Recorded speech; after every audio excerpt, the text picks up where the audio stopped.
All right, how's everybody doing? We're gonna do this probably, I don't wanna say weekly because I don't wanna reveal how many guns I have to go through that I have to clean, and I don't want to go toward the center of the bell curve that you see above me, where, you know, I clean my guns after every range trip. I don't go to the range as often as I should, by the way, so, but I have at least, you know, a dozen guns that are worth cleaning. So I figure maybe this is a good thing to do, at least for the next few weeks, maybe every Monday or Tuesday night. So we're just continuing in that tradition with what's going on today or tonight. So in case you haven't guessed by the title or the anime character that I had in my original post on X earlier today, as well as the nice collage of gifts that I had in my waiting room collage, we are going to clean my PX4 Storm tonight, which is the first pistol I'm cleaning. It's something in 9mm, unfortunately not an MP5. We'll get to that maybe in a future video, but I want to go ahead and just get started on cleaning a pistol. They don't take quite as long to clean as, you know, subguns or rifles or shotguns. So the stream is not just going to be about cleaning the gun, but also going in a little bit into its history as I kind of quip about my own personal experience with this gun, as well as Beretta's own history with it, because it's often compared to, obviously, the M9. So, but I'm not going to bore you with all the trivia around the PX4 Storm and its cousin slash carbine, the CX4 Storm. So, although I almost bought one at a gun show several weeks ago. And then that's pretty much what I want to cover in this stream. I did have several windows pulled up, one of which is going to be on Beretta's website, about what configurations the PX4 Storm is still available on. They still make this pistol, so.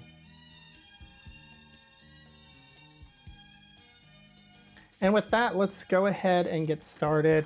I'm going to actually do, to add more content, I guess, a full unboxing of my personal PX4 Storm, which I've only had for several months because there's an interesting story around it. And I'll tell you all about the story as we go along. If you do buy a PX4 Storm new in box or used from somebody who has the original box, well, this is what it looks like. Mine's kind of falling apart, but you can pretty much take the case out like this.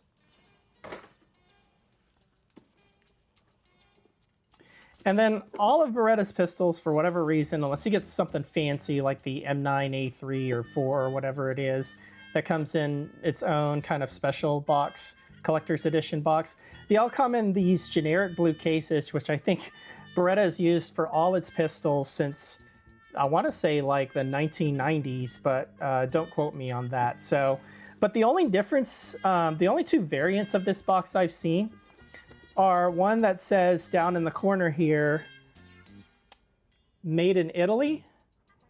And there was one pistol that I once bought that was made by Beretta that was made in the US. And I think it was a Beretta Nano. I actually had one of those as an early concealed carry piece over a decade ago, because, not to say they're bad pistols or good pistols or anything, but I was new into guns and didn't quite know any better. So the Nano itself has its own kind of quirks. I don't have one presently, but if I ever come across one, we can always review that together as well. So this opens like any other regular gun case. So before we get started, I'm just going to check to make sure the weapon's clear, even though there's an empty magazine in the gun. So just going to take it out. As you can see, there's nothing in the chamber here, so we'll lay that aside because we're going to get to cleaning that. The reason I have to actually clean this is that I let a friend borrow this to help them teach a new shooter. And so I want to say they went through maybe 200, 300 rounds, and I didn't have a chance to clean it. And I don't remember when it had been cleaned last, because I actually bought this off a friend of mine several months ago. So one of the reasons, and you're probably wondering, why am I reviewing a PX4 Storm? Okay, why couldn't I pick another handgun, whether it's more common, like a Glock 19 or you know, a SIG P226 or SIG P320. We won't go there about the 320 stuff. That's not a comment on my opinion towards SIG or anything like that, even though I've owned SIG pistols before. But we're focusing on this gun tonight. And the PX4 Storm is kind of special to me.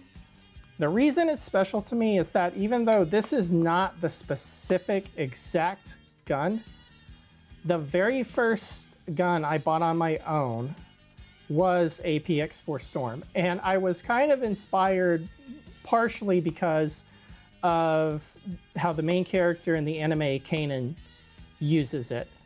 And I think the one that she has is actually two-tone. It's black on top, but there's a variant where down at the bottom it's like flat dark earth. And so it's two-tone like that. They still, I think, make that version. It's a special edition. I'm not sure you can get it in any other caliber but 45. And interestingly enough, 45 ACP, Beretta, the PX4 Storm is the only, to my knowledge, the only pistol they make in 45 ACP. Everything else they offer in 9, 40, 380, you name it. But if you want a Beretta in 45, this is pretty much your only choice, even though this particular one is in 9. And I have owned a 45 caliber PX4 Storm before.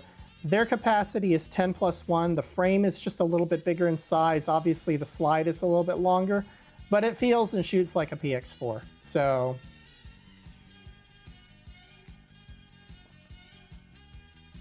going to Beretta is a Beretta 92 SB. Maybe. I've actually never owned a 92 or an M9. Shot them before, though. I guess if you prefer all metal guns, I mean, that may be your cup of tea. M9's a great pistol. I don't think the military should have went away from that, in my opinion. But I'm not the one that controls the process on that. So a little bit of history about the PX4 Storm. Beretta's more famous for the M9 among modern pistols after the military, the United States military went away from the 1911 back in the mid-80s. And the mid-80s to the early 90s was an interesting period in gun-related history, especially with the advancements of polymer weapons.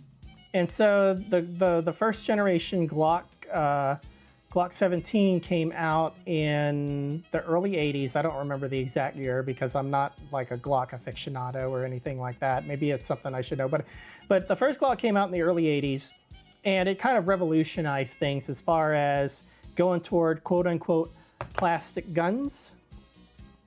And so every other major firearms manufacturer who's in the pistol market wanted a piece of that Glock pie because they were revolutionizing everything.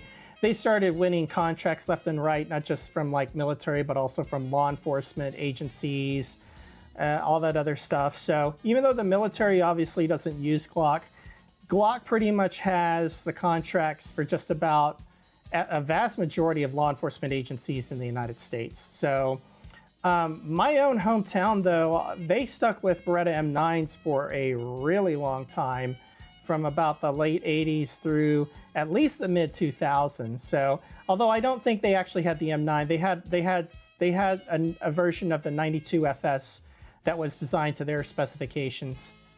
Beretta is PX4 is the continuation of the Beretta 800 Cougar. Yeah, I would not necessarily disagree with that, but in the early 90s, I think, is when Beretta came out with the PX4 Storm as kind of not necessarily a direct competitor to Glock, but during that era, every gun manufacturer that was in the pistol market felt the need to make a polymer pistol of some sort. And Beretta was no exception. There were others in the market at the time too, obviously. This is about the same time where there was competition, I think, in Europe over having a handgun or a pistol as well as a PDW / subgun that could be chambered in the same caliber. And this was the era where you got like the P90 and the FN57, as well as the H&K MP7. So this was, Beretta's answer to that was, I believe, the PX4 and the CX4 Storm. And so they're both chambered in 9mm. They did make variants in 40 Smith & Wesson as well. In fact, I saw one at a local gun store in 40 Smith & Wesson, a CX4 Storm. It's rare, but they had it on sale because, you know, 40 caliber's just in that market now where nobody wants any of those guns. They don't sell really well. Although the ammo is still expensive for whatever reason, so.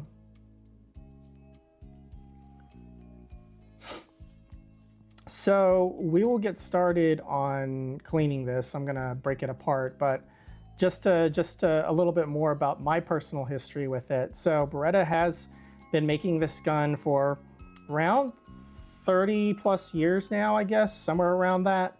And they've had different variants all throughout. The vast majority of variants that are on the civilian market are gonna be, I think, what is called the Type F, which, if I remember correctly, is one that has a manual safety, and it's what I call dual action. Dual action meaning that it is capable of firing in both single action and double action mode. That means the first, when you cock the slide back, the hammer's cocked, and then it fires single action. But then each subsequent trigger pull is a double action pull. And so they did make variants that were single action only. And they also made a variant that I would believe is called the Type G, which is decocker only.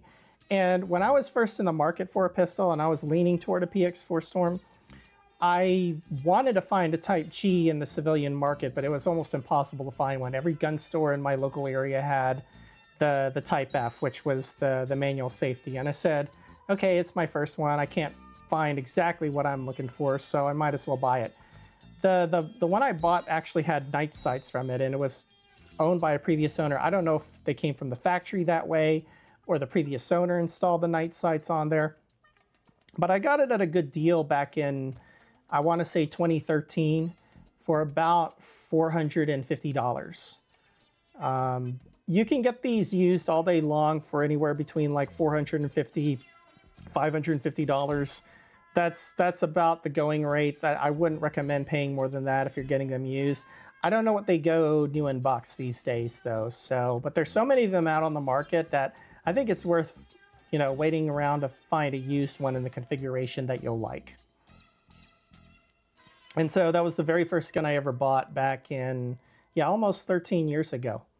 And I've been buying guns ever since, except for maybe like a 4 or 5 year period between 2021 and just last year. So now I'm kind of getting back into it, even though I'm not acquiring firearms as often as I used to. So, but anytime I do acquire a firearm, I'm more about improving the ones I've got rather than just buying new shit all the time, which is the mistake that I made when I was, you know, when I was first getting into stuff. Because I think, as Alan Gottlieb once said, he was former president of the Second Amendment Foundation. I don't know what he's doing nowadays, but he once said at a conference that going from 0 to 1 is quote unquote a big fucking deal, but going from 1 to 30, that is nothing. And everybody who's a gun enthusiast knows exactly what that feels like. Oh, hey Sneaky, it's good to see you around. Finally joining one of my streams.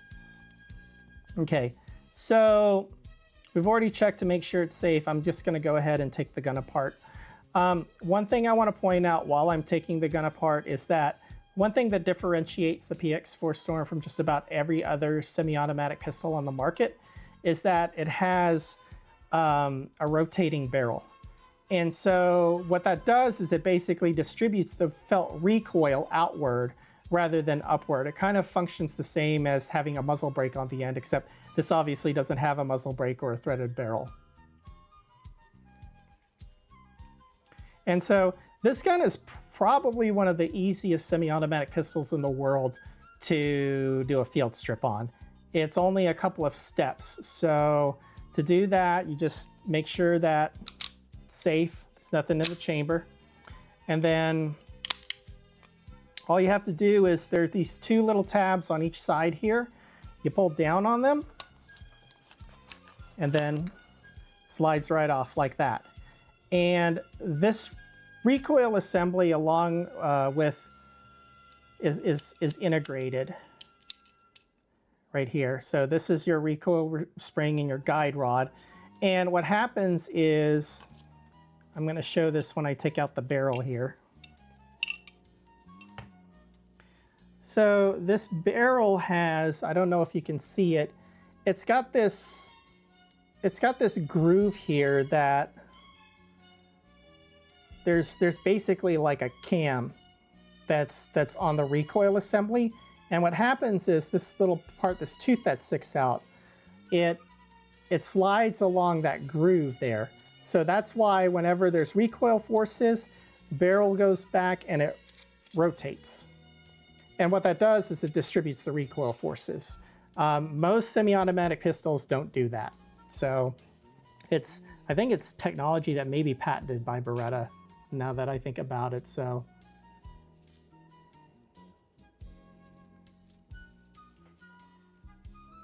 and so the only parts we need to clean are this barrel, this recoil assembly, and then we'll clean the inside of the slide as well. The slide is basically like almost any other semi-automatic pistol you've seen. And then the frame is almost all polymer, and this is where the gun feels really light. So like a lot of polymer guns, it does feel a little bit top heavy, but it's very comfortable to shoot. I would definitely recommend it to somebody who's getting into guns for the first time. When you buy it new, I believe it comes with 2 17-round mags. That's if you live in a state that doesn't, you know, limit you to 10 rounds or whatever that garbage is. So these sold 17, so the gun is 17 plus 1. You can get magazines that have extended floor plates, and I think that takes you to 19 plus 1. Hey, Krusty. No, I don't think I've heard of the PX4 Storm. I bet you do, Sneaky. I bet you do.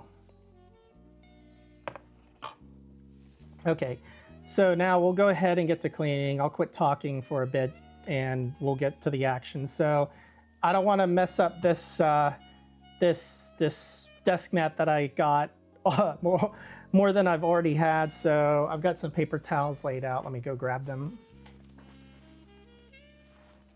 They're already torn. See, I came prepared.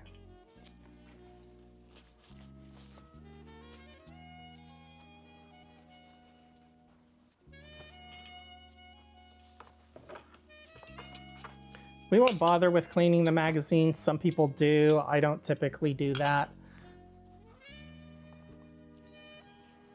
And so we'll lay out the parts that we're going to clean. So we'll clean the frame, we'll clean the slide, and we'll clean the recoil assembly and the barrel.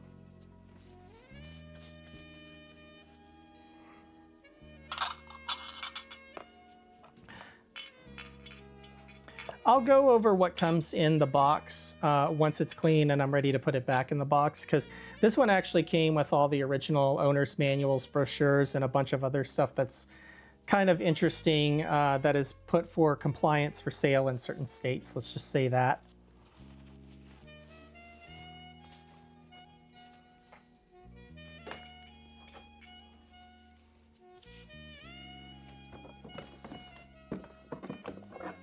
We're largely going to use the same stuff that we used last time. I've still got this old can of CLP that I don't remember where I bought it or even if I got it from buying a gun years ago. So we'll have that there.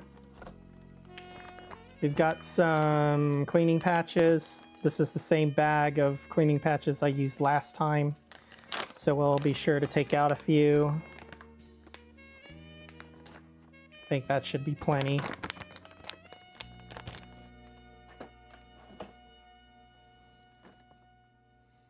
And then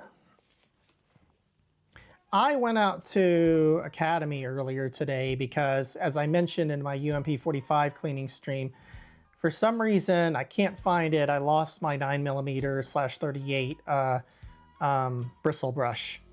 But I bought a new one at Academy. I'm not going to have to open it though. And the reason is, and I didn't know about this, I'll bring the case back out. Apparently it comes with what I need already. And this isn't the one that was mine. because mine actually has the marking for the caliber. So, and I checked to make sure it fit before the stream. So yeah, this is the correct brush for the 9mm pistol. So we'll lay this down here. Oh, and it also comes with the rod that is used to screw into the brush.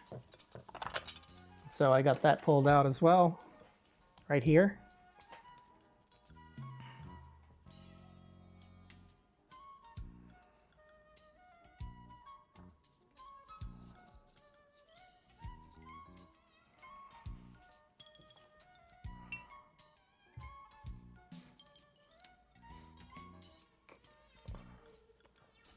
We're going to do the easy stuff first, which is the frame and the slide.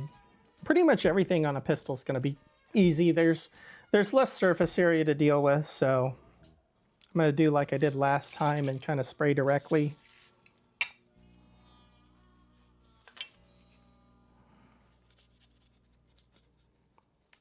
I think the most important part to clean on a frame like this is going to be the feed ramp, which is right here.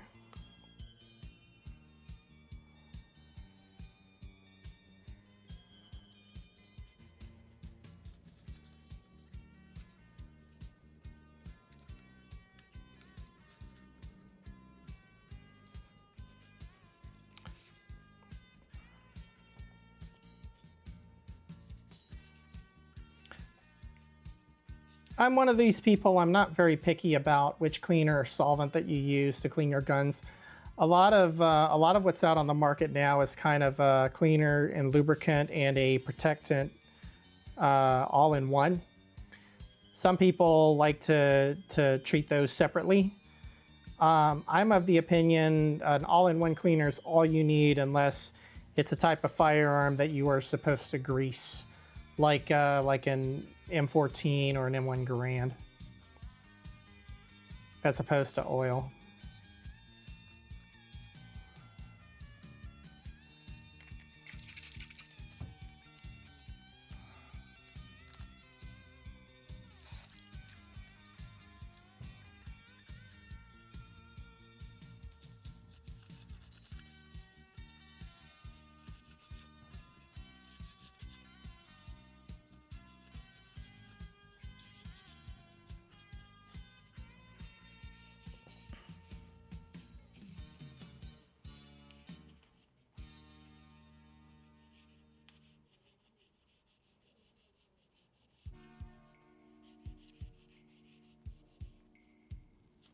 Gunzilla.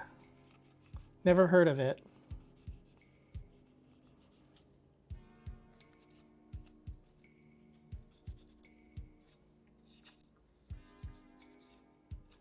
Yeah, I mentioned Ballistol in my last stream.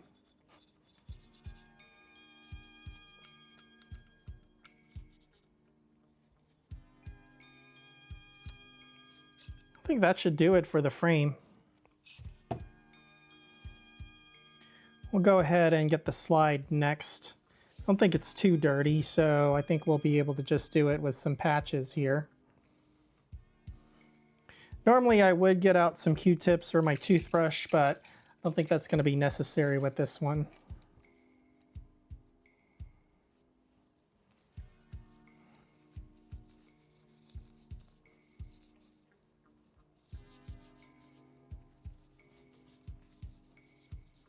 Some people, like one of my friends who actually got me into guns, not originally, but he got me into ARs and a few other guns back in the early 2010s.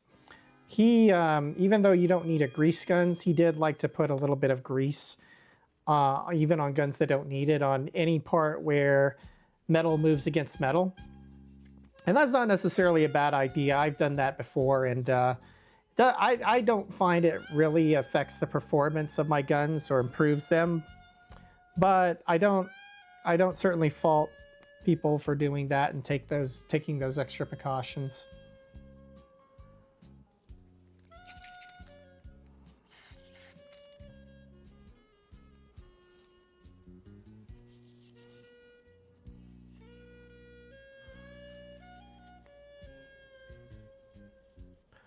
Seems really nice, doesn't dry or move as much as Yeezox or Ballistol. I guess I'll have to try it sometime.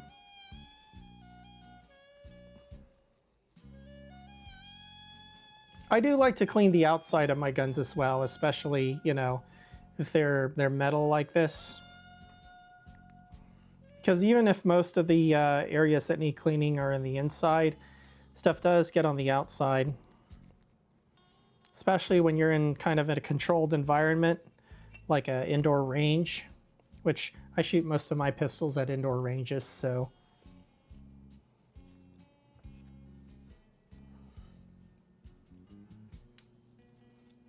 I think we'll only need to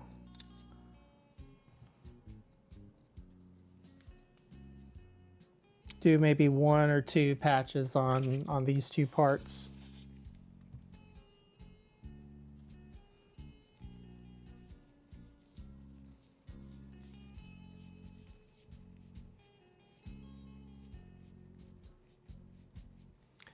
Oh, yay! Thanks for 20 followers.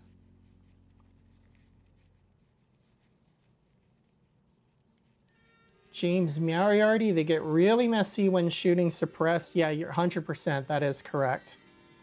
Also, certain types of firearms, even with all else being equal, whether you run them suppressed or unsuppressed, are more likely to just get dirty. Like guns with roller delayed blowback, like the MP5 and the G3, they're known for getting super, super dirty.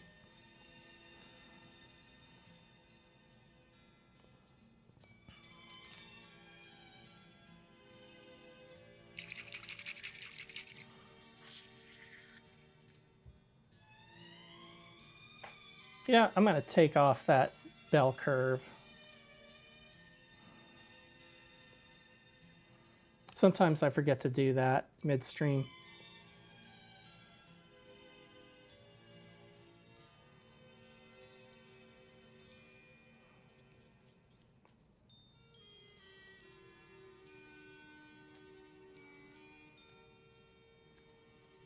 I haven't cleaned one of these guns in ages, so if I mess up somewhere, well, I'll own up to that.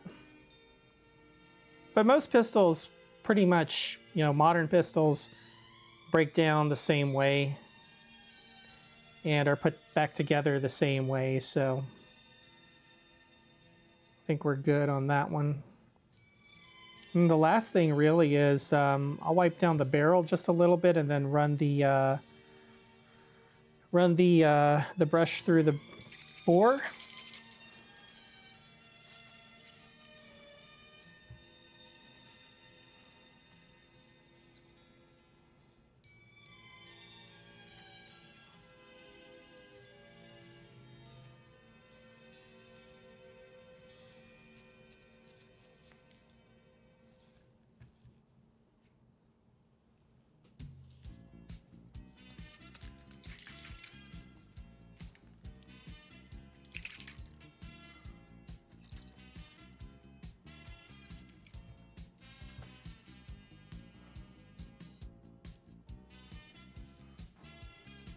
I think that rifling looks pretty good. Nevertheless.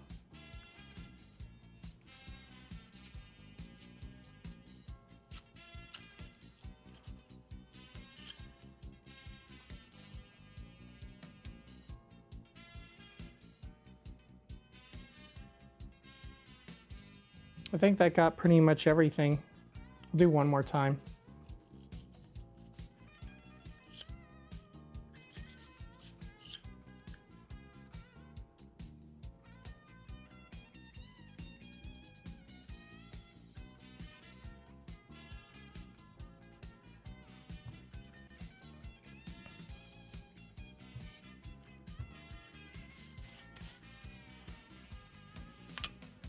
All right, now that all the parts are clean, I'm gonna put her back together.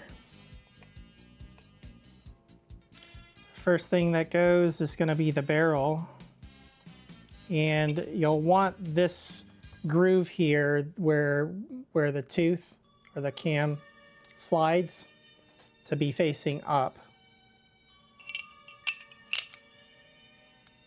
like so. It should fit and not move really beyond those parameters there.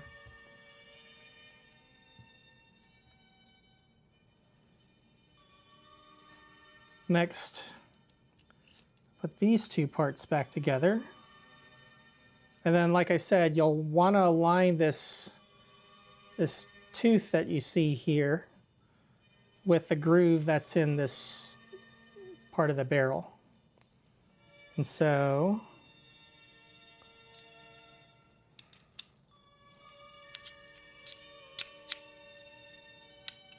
there we have it. It will wiggle around from left to right, but it is held up within that groove in the barrel, as well as the end here, the recoil assembly. So now that that's back together, the last part is to reattach the frame and the slide. And you'll basically want to start where these rails are along the slide here. A lot of semi-automatic handguns are like that.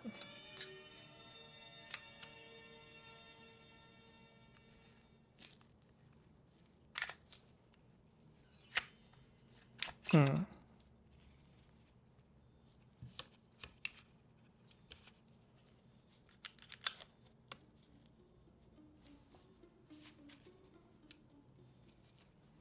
think it's getting caught up right here.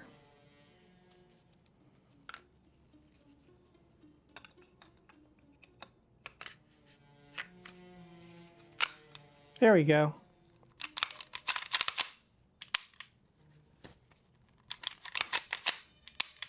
What I'll do now is that since the gun's a bit wet, I'm gonna dry it off a little bit with these remaining patches. When am I gonna buy an HKP9S? Dunno.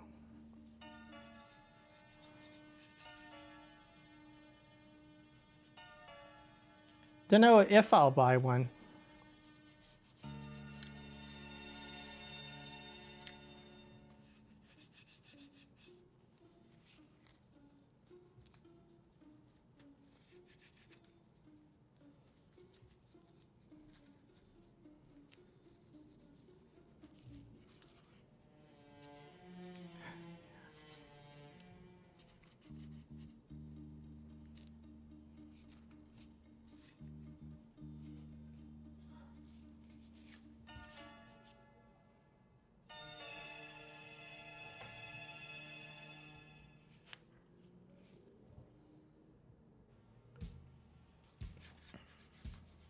It's a roller lock pistol, and they made them in 45.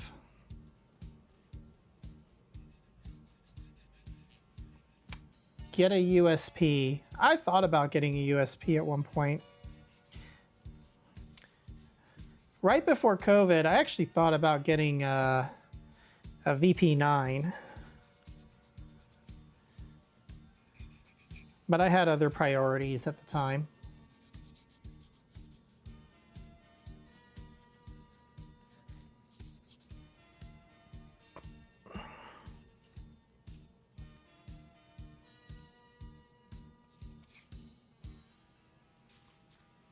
Oh, she's all clean.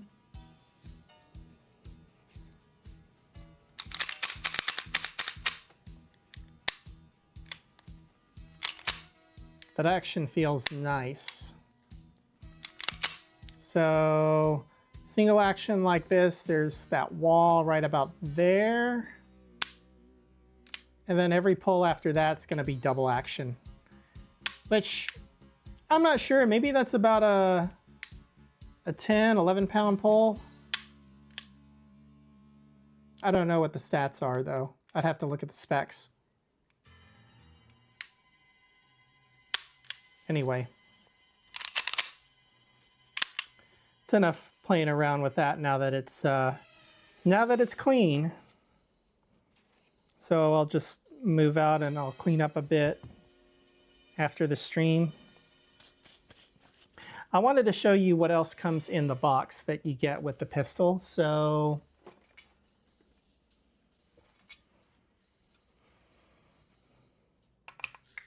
So in addition to the pistol itself, like I said, you get the 2 magazines. You get these back plates or back grips, whatever you want to call them. There's 3 different sizes they come with. I'm comfortable with the size that's already on the gun. So, but these are there in case you have bigger or smaller hands. There's the mag loader right here. So these magazines are relatively easy to load if you're used to loading any kind of pistol magazine. So, but it's there in case you want to go a little bit faster or you need some assistance. And then last but not least, this is something I wanted to show you. This gun came with a lot of the original, shall we say, I don't want to get the books too greasy, so the original documentation, like owner's manual and everything. And so I'm going to pull all these out. This is what the owner's manual looks like. I find it pretty funny that, you know, Beretta is an Italian company, and I think this year is their 500th anniversary. And so they have these instruction manuals. Of course, the first language in all these instruction manuals is Italian. And then the next one is English. And then it looks like the last 2 are going to be, that looks like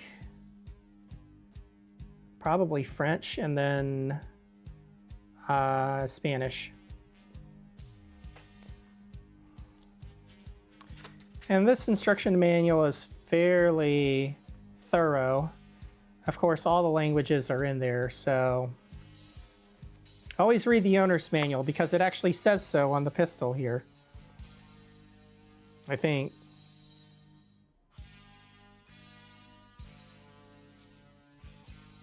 Yeah, right there at the end.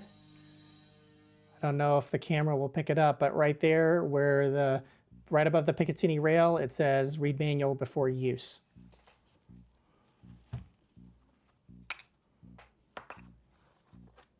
And then there's like, there's some product registration here. Warranty information.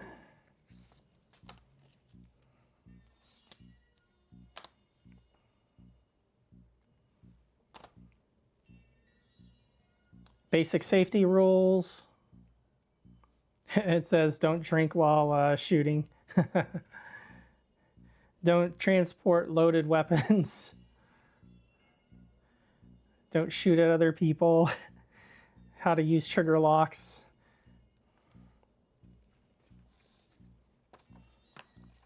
I mean, to somebody who's used to guns, like, you know, these are like, you know, as a kid, you get a set of Legos and you don't bother with the instructions. You throw them out and you just build whatever you want. A lot of people in the gun community, we don't bother reading the manuals or instructions. These are there just for legal liability and for, I guess, the normies who get into guns and need to know how to use them, I guess, without help. Though, like I said, I mean, people who buy their first pistol, they usually take advice from somebody else who already owns a pistol, takes them to the range, lets them shoot, so they get used to it and they learn how to shoot. So this is the most interesting piece of paper that came with this gun. This is a warning that is being provided in accordance with the Commonwealth of Massachusetts regulations, and then it cites a statutory code, I guess. Handgun sales. It says, warning from the Massachusetts Attorney General, this handgun is not equipped with a device that fully blocks use by unauthorized users. More than 200,000 firearms like this one are stolen from their owners every year in the United States. In addition, there are more than 1,000 suicides each year by younger children, blah, blah, blah, blah, blah, and all this other stuff. But that's what it looks like.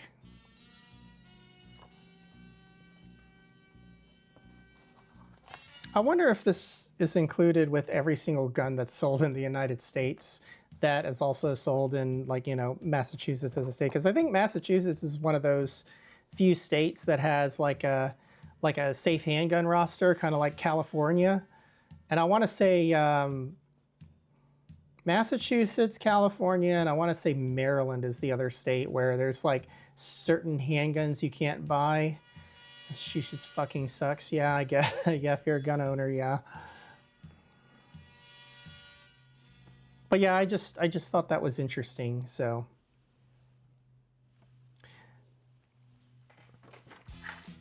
something else I'll show you. This is the Universal Pistol Cleaning Kit I bought at Academy earlier today because I just remembered after I'd made that post on X this morning about doing a cleaning stream, I lost my 9mm brush. Well, I found one in this box here, but I didn't know it was there. So, and the Academy I went to was out of individual like 9mm brushes. You had to buy a Universal Pistol Cleaning Kit, and this was more like $12, $13. But it has an easy to hold handle, and then it has, I think, 4 different brushes for 4 different sizes. There's one for 9mm, there's one for 22 LR, one for 40, and I think one for 45. So that's pretty much all you need there. I might start using this. That's why I haven't opened it yet. I can also tell opening this type of package is a real pain in the ass because if you tear off the paper, nothing falls out. You have to cut through the plastic that they put this shit in. So it's neither here nor there, I guess. All right. So now that you've seen the pistol and I've cleaned it and everything, I'm going to go to Beretta's website and show you some information about the pistol. I'm not promoting it or anything like that, but if you want to look up the specs, I mean, it's best to hear it or read it straight from the horse's mouth. So let's see if I have this up.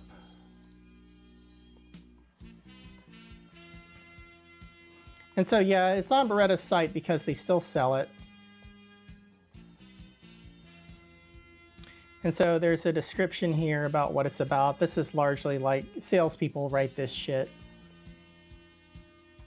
And one thing I was afraid of when, oh, by the way, on these product codes here, which you can't see on my screen, but if the serial number or the product code, that's a SKU or whatever you want to call it, has the letter F in it, that means it has the manual safety.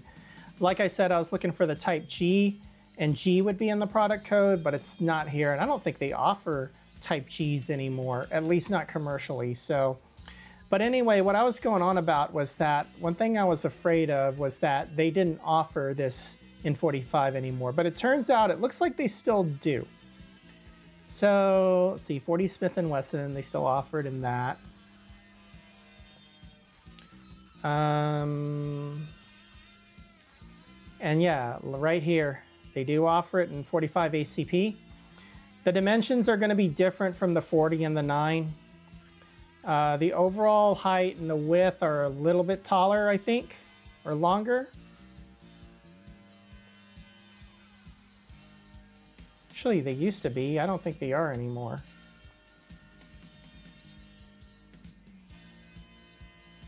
Maybe they are the same size, and maybe I was imagining things back in the day.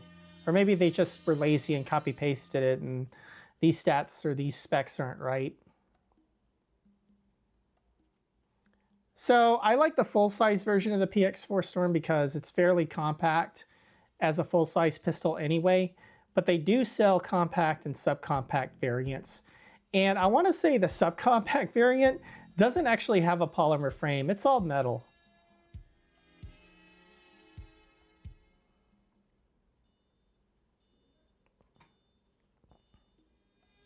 And then they sell some accessories. Okay, so if you want to turn yours into a Type G, what you can do is you can buy this carry decocker G safety assembly, and you basically swap out the manual safety with this decocker.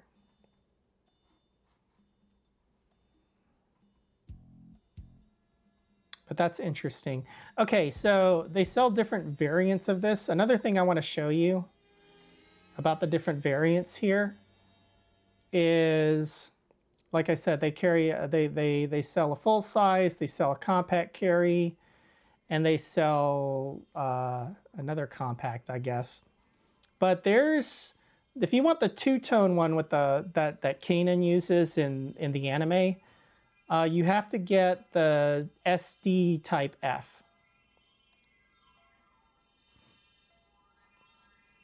And it's one of these pistols like the M9A4, I think, that come in its own special case like this. And so this pistol is born from exacting demands of U.S. Special Forces Command for a 45 ACP pistol that would perform in most impossible conditions, blah, blah, blah. So basically, if you want the pistol that they submitted to be used by the Special Forces, this is pretty much it. And it's going to be more expensive than the regular pistol. And then SD stands for Special Duty. I almost bought one of these back in the day, but I said, you know what? I just want the regular one in 45, and it's offered in 45. And there was one for sale at one of the Academy Sports in my hometown, so I went ahead and bought it. But anyway, here's like the spec sheet for it. It's 4.5 inches. It's got a threaded barrel, as you can see here.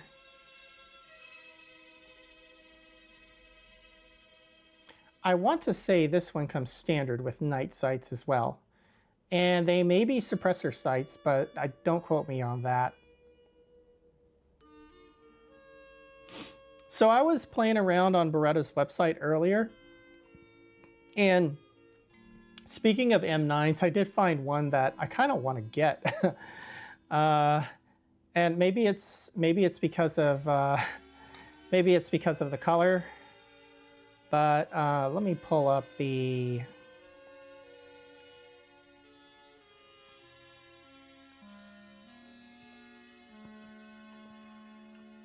It's... Where was it? Yeah, here it is. This is brand new. It's the M9A4 Overlanding Lunar, because this is colored like the moon, I guess, or space or something, you know. I don't know if it's like a stealth gray with a tinge of blue, but I kind of like it. Built for a journey and trusted around the world, the M9A4 Overlanding series lets you roam with confidence, blah, blah, blah. Bold new finishes in lunar, clay, and nomad bronze. Designed for collectors and outdoor adventurers alike, these pistols bring trail-ready style and rugged reliability together in one package. Yeah, that looks really neat. I kind of want to see if there's a review somewhere on this. Maybe I'll do a quick YouTube search after I get off this website. M9A4 Overlanding Lunar. Okay.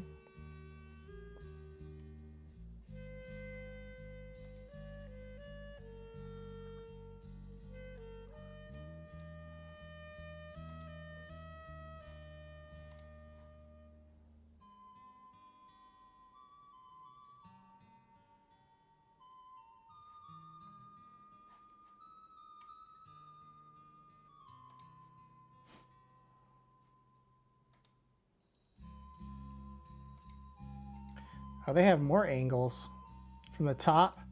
I always like the M9 has basically what is a really long lightning cut up here for an exposed barrel, and that reduces the weight of the pistol and makes it easier to like access the parts and I guess clean. So I always thought that was neat about the M9. Some people don't like that, but I do. It's one of the things that makes an M9 an M9.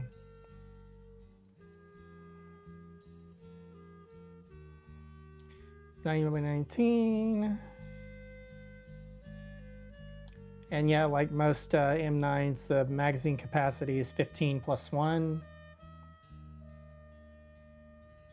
I guess you can get extended mags for 18 plus 1, maybe. Lunar Cerakote. Okay. Let me look this up. M9A4 Overlanding Lunar.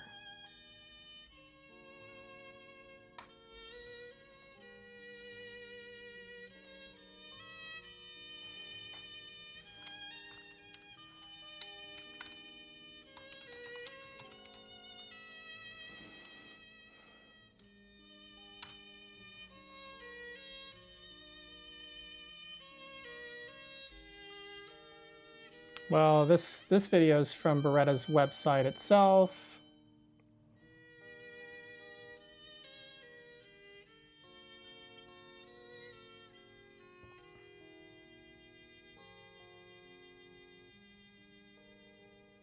It seems like all the M9A4s they review are just the regular ones from several months ago.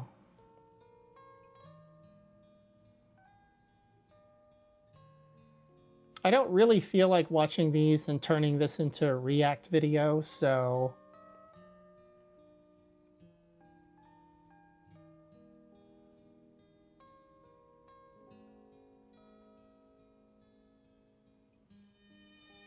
I used to watch this guy a lot back in the day. All right, well, let's watch Beretta's video on Product it. Manager, back again at the Beretta booth. Today we're going to talk about the M9A4 Overlanding Series. So what I have in front of me are the 3 colorways. We have the Lunar, the Nomad Bronze, and the Clay.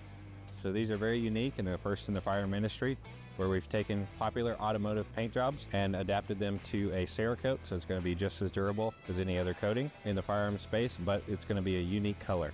So these are targeted at the overlanding crowd, so if you have one of these vehicles that is this color, you can... I am not part of the overlanding crowd. I just think that lunar color looks neat. Match your pistol to your vehicle, but it also provides the users with a unique color, even if you don't own the vehicle that is this color. We have personal favorites. I personally like the Nomad Bronze. Also with these pistols, you're going to be getting a Streamlight Micro Stream with the Beretta logo, a 10mm socket, and a compass. So this is something that the vehicle crowd will appreciate. So if you're under the vehicle, you need a flashlight. So this is a perfect flashlight. It's tiny, it fits in your pocket. The 10mm socket, all my automotive guys out there know that this is the socket that you lose because you're using it all the time. And then your compass, if worst case scenario, you wind up off the beaten path and you get lost, this will help you find your way back. All of the M9A4 Overlanding series will ship in this black on black M9A4 ammo case. So this is meant to be discreet, so if you do store it in your vehicle, it won't look or be branded overtly.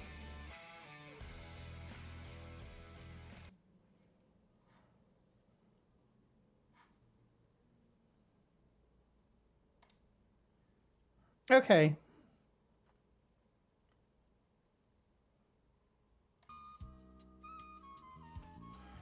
Well, you've seen me clean the gun. You've seen me look up spec sheets about it on Beretta's website, as well as a little bit of the M9, which, by the way, is a great platform if you just need one of the older Wonder 9s in the gun universe. So other popular ones, of course, are Browning High Power, CZ75. I mean, you can't go wrong with any of them, in my opinion. So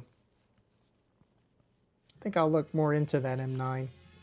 Anyway, that's going to do it for tonight's stream. I know it's relatively short because I only cleaned a pistol. Pistols don't take that much effort or length to clean. So I don't know what gun I'll do next, or if it's going to be next week. But look for more streams and more content pretty regularly. I'll probably stream again later this week on Thursday or Friday. And that's going to be probably either a driving video or a game or something like that. I haven't decided yet. So I don't stick to a regular content schedule.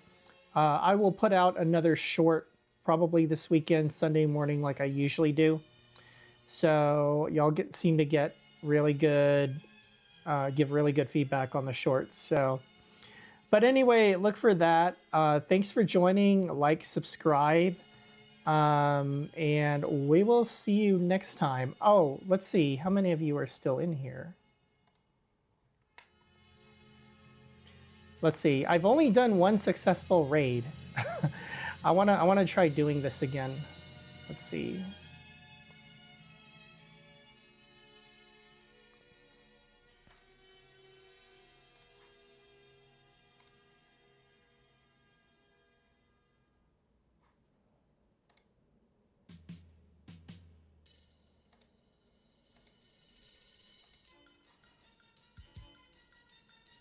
Please bear with me. I will send you all to Rooftop Nuna. I rated Mr. Jamez last time, and thanks for the shout out, by the way.